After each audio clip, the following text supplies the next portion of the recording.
Jadi kalau sesuai dengan jadwal hari ini harusnya kita itu adalah agendanya saksi tambahan. Jadi masih saksi dari penggugat dari Ruben Onsu.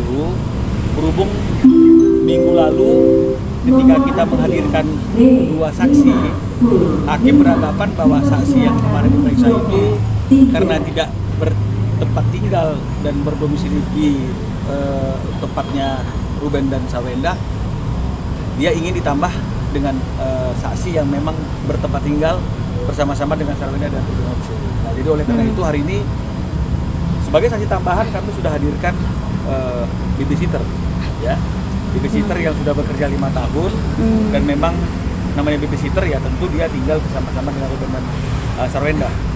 Nah, hanya saja sidang tidak bisa dilanjutkan pada hari ini karena tadi menurut majelis anggota hakim yang bersidang mendadak ketua majelis hakimnya itu dapat penugasan pelatihan tentang terorisme di Yogyakarta. Nah, jadi karena panggilannya mendadak, dia tidak bisa memberi pemberitahuan kepada kami untuk menunda persidangan, sehingga tadi dalam ruang persidangan baru disampaikan dan sidang ditunda 1 minggu, ya, sampai minggu depan. Agendanya masih sama, yaitu saksi yang hari ini belum jadi diperiksa, yaitu babysitter. Ruben sendiri tidak hadir beberapa kali ke sidang, kenapa sih? Oke. Ruben tidak hadir, tapi kan kehadirannya sudah diwakili oleh kami sebagai kuasa hukum. Dan oleh karena pihak tergugat dari sejak pertama kali tidak hadir, kuasa hukumnya juga tidak hadir, maka oleh karena itu sidang dilanjutkan tanpa kehadiran tergugat, dan oleh karena itu majelis hakim mungkin berpendapat tidak perlu meminta Ruben Onsu hadir dalam persidangan tersebut karena kan tidak ada mediasi. Nah, makanya sidang berjalan sepihak dari tergugat saja, makanya sampailah pada hari ini agendanya adalah agenda saksi dari Ruben Onsu. Bang, babysitternya sendiri berapa lama kerja sama? Babysitter yang kami hadirkan sebagai saksi pada hari ini itu sudah bekerja dengan Ruben dan Sarwenda 5 tahun. Ya, jadi saya kira 5 tahun dia pasti punya banyak pengalaman, dia pasti punya banyak cerita yang bisa digali oleh majelis hakim sehubungan dengan bagaimana kehidupan rumah tangganya Ruben dan Sarwenda, karena memang itu yang diinginkan oleh hakim. Nah, hanya saja memang belum sempat diperiksa karena hakimnya mendadak ada penugasan pelatihan untuk masalah hukum terorisme di Yogyakarta. Bang, kalau babysitter sendiri mengasuh anak yang mana nih? Babysitter yang kita hadirkan ini yang sudah 5 tahun ini kebetulan dia mengasuh anak yang paling besar. Paling ya. Bang, artinya babysitter sendiri ini yang benar-benar mengetahui permasalahan antara Ruben dan Sarwenda sendiri ya? Bagaimana? Jadi begini, hakim hanya minta saksi itu yang dia tinggal bersama-sama dengan Ruben dan Sarwenda. Jadi yang 2 kemarin itu kan dia masuk kerja di rumahnya Ruben dan Sarwenda, tapi kan pulang hari. Ini dia selama 5 tahun menetap bersama-sama dengan Sarwenda dan Ruben karena dia adalah babysitter. Nah, apakah babysitter ini mengetahui apa tidak mengetahui? Ini yang akan kita pertanyakan dalam persidangan. Karena di zaman sekarang ini seperti yang saya katakan, udah nggak zamannya lagi orang bertengkar itu di depan anak-anak dan juga bertengkar di depan karyawan, bertengkar di depan umum itu udah nggak ada ya. Jadi biasanya orang zaman sekarang ini kalau dia bertengkar dia pasti akan mengambil ruangan tersendiri, masuk kamar, baru bertengkar. Jadi artinya ini yang coba kita sampaikan ke majelis hakim, priorisasi saksi ini. Jadi kalau memang misalnya ada pengetahuan, pasti pengetahuannya juga hal-hal yang terbatas. Ya. Jadi selama ini memang selama ini Ruben dan Sarwenda kalau bertengkar memang ada di sebuah ruangan gitu ya kan? Artinya bukan hanya Ruben dan Sarwenda ya. Orang zaman sekarang jarang pasti ya ketika dia bertengkar itu dia ingin cekcok itu di depan anaknya pasti jarang ya. Apalagi di depan karyawan. Itu kan tidak menjaga harga diri keluarga ya. Jadi Ruben sama Sarwenda juga kalau yang terjadi ya seperti yang transaksi yang sebelumnya, bahwa kalau bertengkar pasti mereka akan bicaranya itu di kamar kan gitu ya, atau di lantai atas kan begitu. Nah, hanya saja hakimnya masih ya ingin menggali lebih jauh. Kali-kali aja kalau karyawan yang menginap di situ tahu kan begitu. Nah ini yang hari ini kita hadirkan. Berarti Memang babysitter pertengkarannya ini- berapa lama bang kalau boleh tahu bang? Kenapa? Pertengkarannya sering terjadi berapa lama tuh? Pertengkaran itu berapa lama? Maksudnya durasi bertengkarnya atau apanya nih? Sejak kapan ya bang? Saya seperti yang ada dalam gugatan itu, kalau keributan dalam rumah tangga itu kan suatu hal yang biasa. Tapi yang pasti ini semakin meruncing kan itu 8 bulan terakhir ini, ya. 8 bulan. Diawali dari mereka sudah mulai pisah rumah kan. Nah, jadi apakah ini kita menghitungnya dari mana ya kita nggak bisa hitung, karena kan nggak bisa diukur karena orang jangankan rumah tangga ke pacaran aja kamu pasti bertengkar sama pacar kamu, ya kan?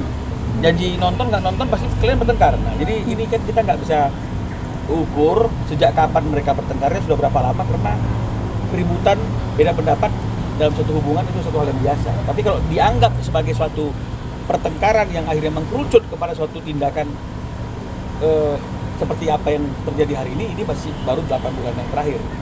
Ya sesuai dengan apa yang dikatakan ketika mereka sudah mulai pisah. Apa Bang, dari apakah dari ada kekerasan Bang, dalam pertengkaran tersebut? Nggak ada kekerasan, karena kalau ada kekerasan kita tidak lapor polisi. Dari pola asuh Sedangkan mungkin Ruben bang sama Wenda berbeda pola asuhnya antara Wenda sama Bisa Ruben. jadi, ya. Beda pola asuh bisa jadi, beda selera makanan juga bisa jadi kan, apapun bisa terjadi namanya suami istri kan gitu ya. Nah, tapi apakah itu akan menjadi sesuatu yang jadi masalah besar? Ini kan tergantung bagaimana momentum atau kejadian yang dialami oleh kedua pasangan suami istri. Bang kalau Bang, ini dilihat kan Ruben sama Wenda kompak nih bang, nggak hadir sidang nih bang. Misalnya ingin seperti apa sih kamu? Loh, emang perpisahannya seperti apa ya? Cerai kan begitu kan? Maksudnya ke depan ingin seperti apa? Udah Belum bicara sampai yang ke depan, karena kita masih fokus kepada persidangan hari ini. tapi mereka memang berdua sepakat untuk bercerai.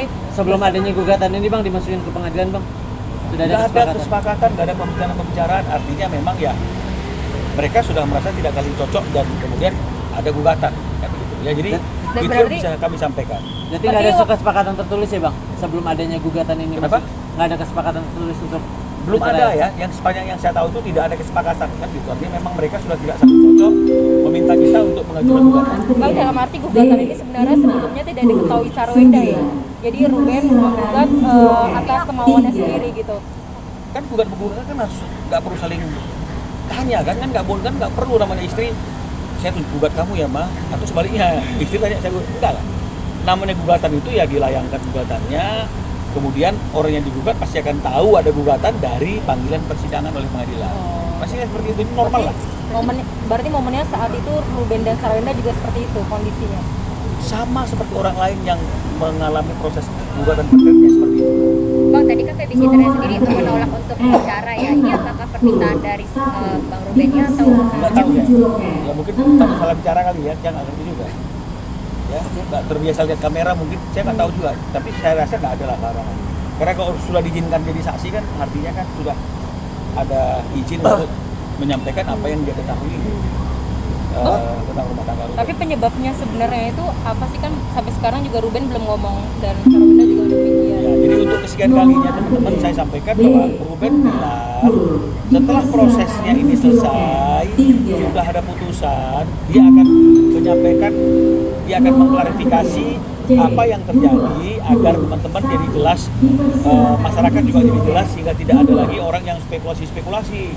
Kalau hari ini kan masih ada spekulasi-spekulasi, bahkan bikin cerita, bikin narasi ya masih kita biarkan karena kita nggak ingin mengganggu konsentrasi proses persidangan ini. Nah, ini sudah sedikit lagi kita akan sampai kepada putusan. Artinya setelah saksi, kesimpulan, putusan. Berarti artinya kan mungkin kalau dihitung ya 3 minggu lagi udah putusan. Ya. Nah, ketika putusan, maka Ruben seperti yang disampaikan ke saya, kalau tidak ada perubahan, dia akan menemui teman-teman untuk memberitahukan pengumuman bahwa dia mungkin sudah bisa apa ininya ya itu nantilah teman-teman sampai pada waktunya. Bang, tapi nantinya Wenda bakalan ngasih izin buat ketemu anak-anak itu nggak sih bang? Ke Sampai Ruben? hari ini kan masih bertemu anak-anak. Yang antar sekolah kan juga masih Ruben kan. Jadi artinya kan ini orang-orang cerdas dua-duanya nih. Rumah tangga modern, nggak seperti zaman dulu ya. Ya artinya gini, apapun yang dialami oleh mereka sebagai orang tua, mereka tidak ingin anaknya ikut kena dampak. Ya, jadi anak tetap punya ayah, punya ibu. Karena nggak ada mantan ayah, nggak ada mantan ibu. Ya, jadi ini yang supaya tidak mengganggu tumbuh kembang mental anaknya. Jadi mereka tetap menunjukkan ke anaknya ya mereka baik-baik aja. Anaknya tetap ada ayahnya, ada. Terkait dengan veteran sendiri Bang, mungkin akan ikut siapa? Kenapa? Terkait dengan veteran sendiri kan mengingat bukan anak kandung ya, maaf ya, tapi nantinya akan ikut siapa Bang? Nantilah tanya sama Ruben setelah putusan. Teman-teman bisa tanya sama Ruben, ini ikut siapa, ini bagaimana ini. Karena kalau sekarang kan kita nggak bisa sampaikan karena ini adalah proses. Tapi Bang, anak-anak apa- tahu nggak sih apa- Bang dengan kondisi kedua orang Kenapa? tuanya? Anak-anak tahu nggak sih? Ini pun saya nggak cek. Ya, saya nggak cek. Ya apakah anak-anak tahu atau tidak, saya juga nggak pernah cek ke anak-anaknya. Kan lucu ya kalau saya telepon sama anak-anaknya, Talia kamu tahu nggak bapak kamu, lucu juga. Ya, tapi ya itu saya nggak ngerti apakah mereka melihat berita, apakah mereka melihat medsos, ataukah orang tuanya sudah menyampaikan, saya tidak tahu. Karena saya memang ditugasi hanya untuk proses persidangan, dan pada saatnya setelah putusan, Ruben sendiri yang akan menjelaskan semuanya ke teman-teman media. Berarti finalnya akan tetap bercerai ya Bang, apakah ada upaya-upaya pendekatan lain? Upaya apa lagi? Ini udah saksi, habis saksi kesimpulan, habis kesimpulan putusan. Berarti kekeh bercerai. Sampai hari ini yang seperti itu. Berarti nggak ada upaya dan Upayanya kan sudah lewat. Karena kan harusnya kalau tergugatnya hadir mungkin ada upaya mediasi. Ini kan sudah lewat. Tapi Ruben sendiri bicara apa Bang? Maksudnya saya pasti ingin bercerai. Ya kan kalau dia nggak mau cerai kan dia nggak akan datang ke saya. Bang, Dia kan berarti nggak- saksi tadi itu merupakan saksi mahkota juga ya? nggak ada saksi mahkota. Ini kan Artinya perkara yang perdata, mengetahui- bukan pidana. Kalau pidana ada saksi mahkota, ini perdata nggak ada saksi mahkota. Bang, apakah nanti Onyo juga menjadi salah satu saksi Bang dalam persidangan ini? Enggak. Ya karena cukup yang babysitter aja. Karena hakimnya juga minta 1 orang karyawan yang nginep di rumah. Nanti prosesnya berapa lama lagi Pak? Ya ini minggu depan saksi yang 3 minggu tadi. Jadi diperiksa itu habis itu minggu depan ini Update tuh? kesimpulan. Bang, Putusan. update. Oh, sabar. Ya. Bang boleh update TD